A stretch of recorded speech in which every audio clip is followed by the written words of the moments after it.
If your preference is to not date a man who would date a trans woman, is to not date a man who would be down low, start thinking about that when you are replying to posts online. Start thinking about that when you make homophobic or transphobic commentary. The people you are sleeping with have secrets. Stories I could tell you. The number of times I have received phone calls from women because they found my phone number in their man's phone. Black women. As a black trans woman, I want to talk about this whole T.S. Madison NeNe Leakes drama that has been unfolding over the internet for the last week or so. And I've been watching all of the think pieces, and I have my 2 cents that I want to add to this conversation, right? Because a lot of the cis women that I've been seeing have been saying, I agree with NeNe Leakes. I would not want to date a man who would date a trans woman, right? And to that I say, I agree with you. If you don't want to date a man who dates trans women, I think that you are well within your rights to establish whatever boundaries, whatever parameters for dating that you feel best serve you. I don't have any problem with that, right? I'm not offended as a trans woman that you feel like a man who dates trans women somehow makes him less desirable for you, right? We'll put it that way. And if that's the case, your choice, right? But one of the things that I think is missing from the conversation is, I think a lot of women who say that they wouldn't want to date a man who dates trans women don't seem to understand that as long as you date men, you don't necessarily have any control over that. Okay? Now bear with me, right? Because as a trans woman, right, and I'm just going to be honest with you guys, I cannot tell you the number of times, the stories I could tell you, the number of times I have received phone calls from women because they found my phone number in their man's, right? Who is this? Who are you? How do you know Jamal? How do you know Tony? Don't ask me, ask him, okay? Don't bring your drama over here to me, right? As a matter of fact, please delete my phone number. I normally don't call men anyway, right? If you're interested in me, chances are you're calling, you're texting, because the onus is on you to communicate with me because I'm the prize. So do me a favor, block Jamal, block Tony, and y'all keep it pushing.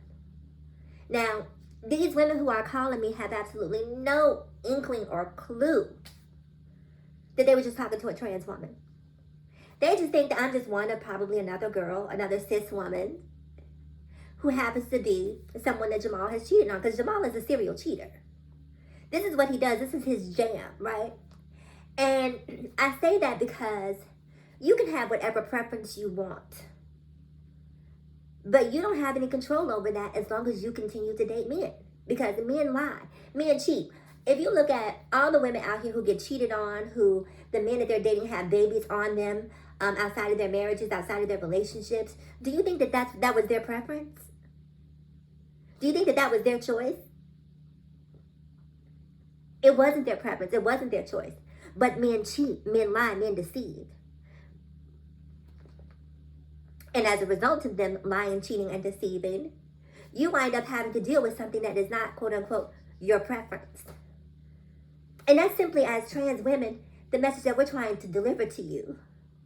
The men, if you're dating a man, if men are your preference, there is a high probability, a very high probability, be it a trans woman or another man, that your man has had sex with someone other than a cis woman. They're not going to admit it to you, right? They're not going to be honest with you, right? And this is why we in the LGBTQ community very often say the men who are the most averse to LGBT people, the ones who are, I can't stand that gay-ish, and that type of vibration, extremely homophobic, extremely transphobic, those are the ones that you should be keeping your eye on. But in most instances, those are the ones that you're attracted to or feel comfortable with because they give you a false sense of security. And thinking, oh, my man would never. I can't tell you what your man would or wouldn't do, right? And my hope is that if that's your preference and you don't want a man who would date someone who is trans, my hope is that you find a man who will honor what your preferences are. I sincerely hope that for you. I hope that you find someone who understands what your boundaries are and is loving enough and is concerned enough and is supportive and respectful enough to honor those boundaries. But I'm just saying. I'm just saying. You know, I'm wondering if I should tell you guys. The attention span on TikTok is so short. I can tell you guys stories about, you know, the times I've gotten phone calls from girls, times I've gotten phone calls from women. You know, the times that I've been in the presence of a man, right? And because I'm trans, he feels like, oh, you already know what time it is. This is just the, you know, whatever we have going on. This is not that serious. And they will pick up the phone and call their girl or answer the phone for their girl right in front of me. Are you dumb? Right? So, of course, me being a self-respecting trans woman is out the door for that.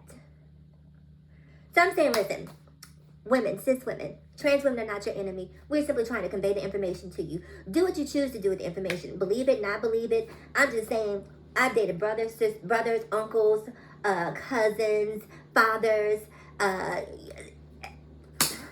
Who do you guys think we're dating, I guess is the question. Or who do you think that we're dating? And I remember during this conversation with NeNe and T.S. Madison, she was basically saying, listen, gay men don't like breasts. Heterosexual men are attracted to beauty and femininity, right? And when they see a trans woman such as myself, you know, I know you can't see under this mask, but they're going to see beauty and they are certainly going to get a heavy dose of femininity, right? Now, that's what they see on the surface. Now, once they find out I'm trans, some men are probably going to be like, not my jam, okay? But, you know, kudos to you. You look nice, but that's just not who I am. I can't ride with that. See, I'm not a trans woman who believes that all men can be swayed to consider a trans woman. And for me, I don't even want to sway you. If I am not your preference, then you are not mine. And so I respect that boundary. I don't have any desire to try to turn you out or have an experience with you because I'm beyond experiences. You know, I want a partner. In closing, I just want to say this. A lot of men are attracted to trans women because a lot of men may have desires outside of the ones that they're able to articulate with you or share with you out of fear of being judged, right? And if your preference is to not date a man who would date a trans woman, is to not date a man who would be down low, start thinking about that when you are replying to posts online. Start thinking about that when you make homophobic or transphobic commentary. And I say that because if not dating someone who would date someone who was trans or who would be down low is your preference, being homophobic and transphobic only helps to make you more susceptible to dating a man who would date someone who was trans, who would be down low, and not being open and honest with you. I'm not saying that it's necessarily your fault, but I'm saying that everyone has an opportunity to create safe spaces where people can be authentically themselves. And when people are authentically themselves, it gives you the opportunity to make a judgment call about whether or not this is someone you would date. People are living with secrets. The people you are sleeping with have secrets. I'll see you guys in the next video.